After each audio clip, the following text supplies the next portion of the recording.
Ah, la politique française. Un vrai théâtre où les acteurs changent, mais les intrigues restent. L'Assemblée nationale, c'est un sacré patchwork de partis. Chacun avec ses idées, ses chefs et, soyons honnêtes, ses petites querelles. Allez, je vous fais un tour rapide, mais accrochez-vous. Et surtout, ne m'en voulez pas si je semble fatigué par tout ça. À gauche, on commence avec le Parti communiste français, PCF. Ah, le PCF, c'est un monument historique, l'un des plus vieux partis français. Autrefois puissant, il pèse moins aujourd'hui, mais reste fidèle à la défense des travailleurs et à ses idéaux anticapitalistes. À côté, la France insoumise, LFI. Jean-Luc Mélenchon, leur chef, c'est quelqu'un qu'on remarque. Il parle fort, il veut en finir avec le système et il défend une écologie radicale et des réformes sociales ambitieuses.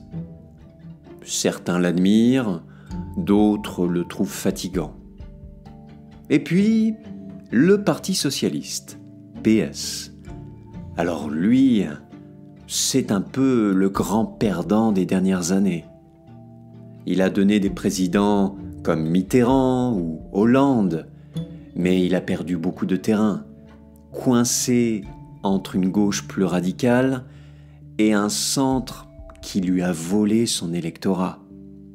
Ils sont toujours là, mais disons qu'ils cherchent leur second souffle.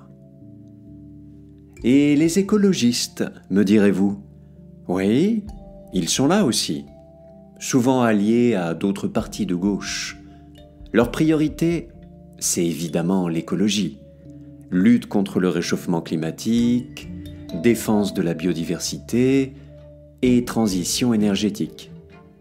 Ils ont gagné en visibilité ces dernières années, surtout avec des figures comme Yannick Jadot, et des succès aux élections locales dans certaines grandes villes, mais ils peinent encore à s'imposer au niveau national.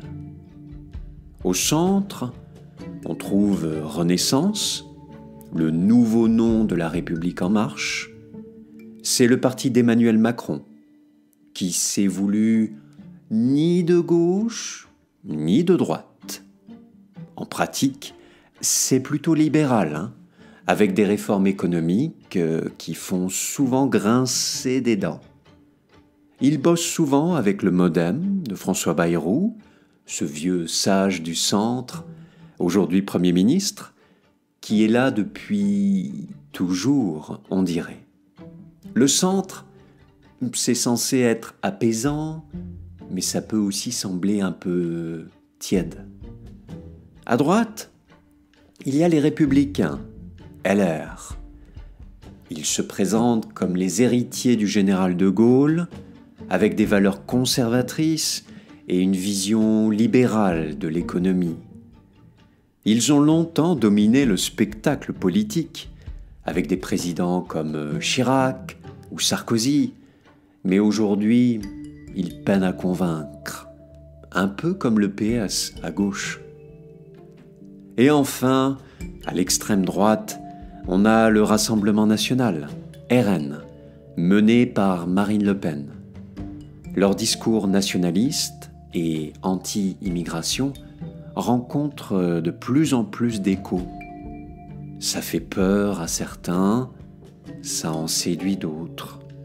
En tout cas, ils sont bien installés dans le paysage maintenant.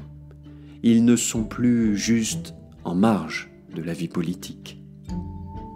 Et moi, dans tout ça, franchement, je regarde tout ce spectacle avec une certaine lassitude.